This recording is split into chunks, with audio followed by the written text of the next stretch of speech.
17 level cast to show up on Friday. Mind you, Radders is a Robin, so he might go easy.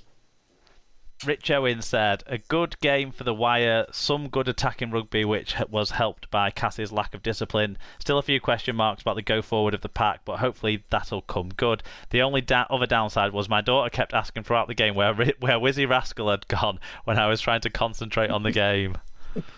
Scoots says, Cass had a familiar feel about them. It was like seeing a team playing in black and white over recent years. They looked really poor. How good a wire? Yes, they're 2 from 2, but took them a long time to beat a 12-man Leeds and ride roughshod over a clueless Cass. Fat Boy Rob said, just as shy as against Salford, Truman was anonymous again and McShane seems to have been told not to run from dummy half and looks half the player from the last few seasons. The Hull lads were wank again. They seem slow and unfit. Holmes and Milner will improve things, but I'm starting to get worried. Eden needs to start against Rovers on Friday. We did have a late one in as well from Mike Dodd. He said, comfortable enough for the first home game of the new campaign. Nice to see Magnum PI get a try after a solid first couple of outings to fill Chris Hill's big shoes. Hope they catch those that attacked the Cass coach. No place in that for the game, but it wouldn't surprise me if they weren't even at the game. Yeah, indeed. We start and end with Whizzy Rascal, don't we, when we recap this game? It was definitely the highlight. Definitely the highlight of the night for me. I'll be very, very disappointed if that doesn't become a standard feature, but only if he or she isn't going to deliver the ball every week. Yeah, I also thought George Williams hitting a crash ball was pretty good. You got to credit it when a halfback pops up like that. Yeah, I mean, I thought Wire's Pat looks lightweight. I'd be a bit worried if I were Warrington about.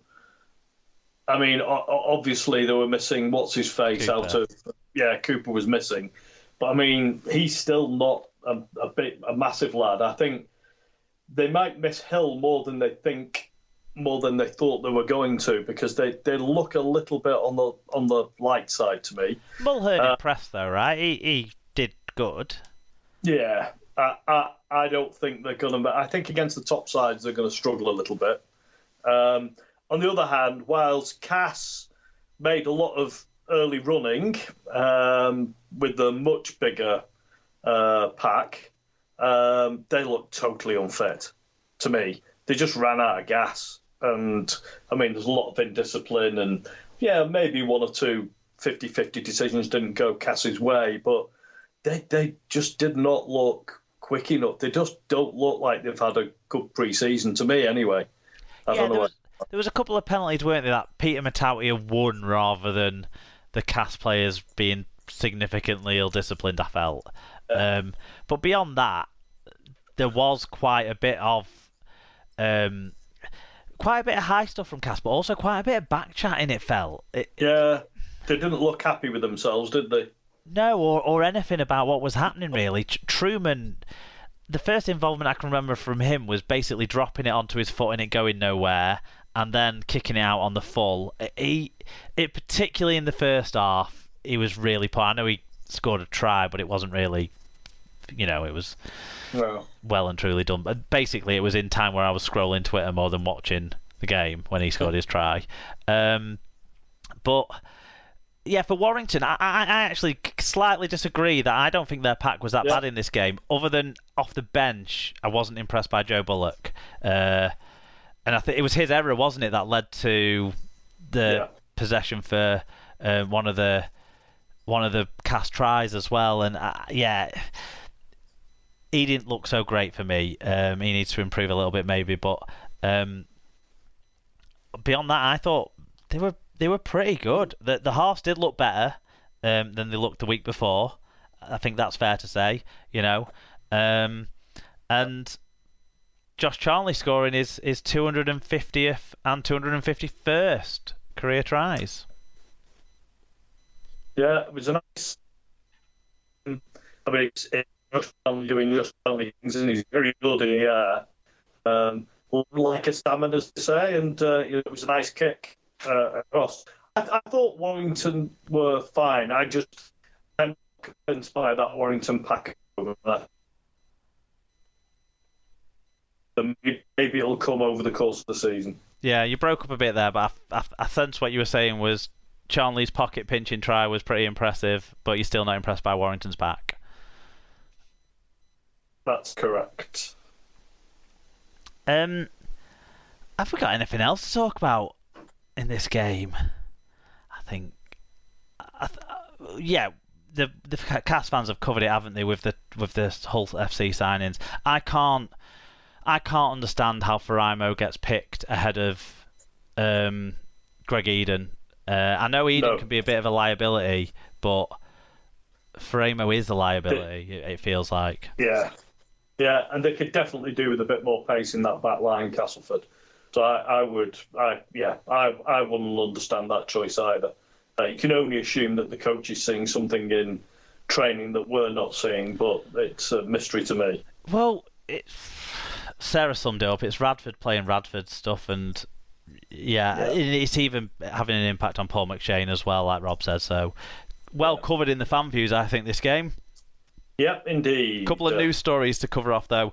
Inevitably, a match review panel grading after the game. George Lawler of Castleford Tigers got a grade B shoulder charge. Penalty notice. That's a one match for him because it must not have previous in the last couple of years. So they'll be missing him for the trip to play against Lawler's former team, Hull KR, on Friday.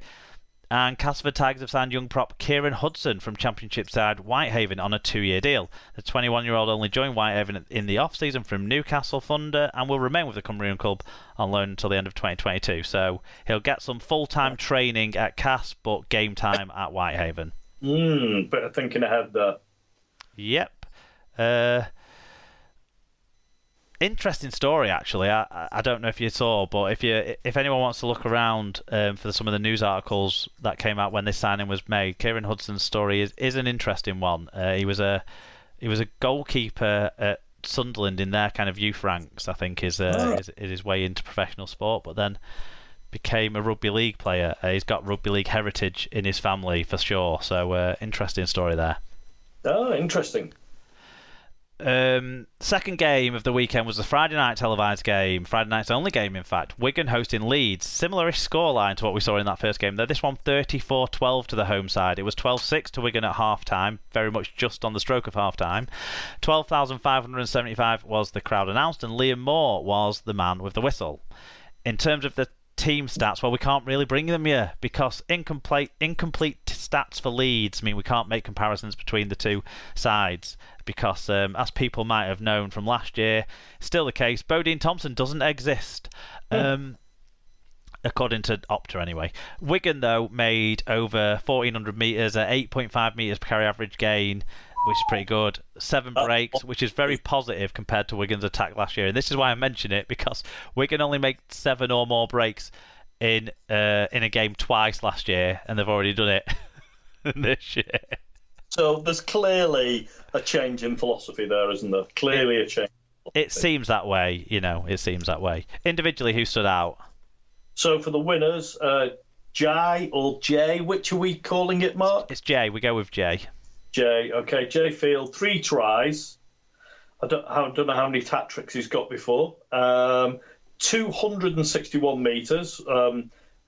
Probably about a third of those on one of those tries.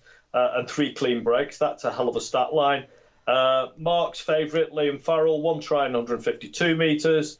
The disgrace of our family, Sam Powell, 2 tries and 45 tackles. John Bateman, never get over a bloody Powell playing for Wigan. John Bateman, 1 try assist, 108 metres and 3 offloads. And for the losers, Cruz Leeming, 1 try assist and 40 tackles. Liam Tyndall, 115 metres, most of that on 1 unsuccessful break.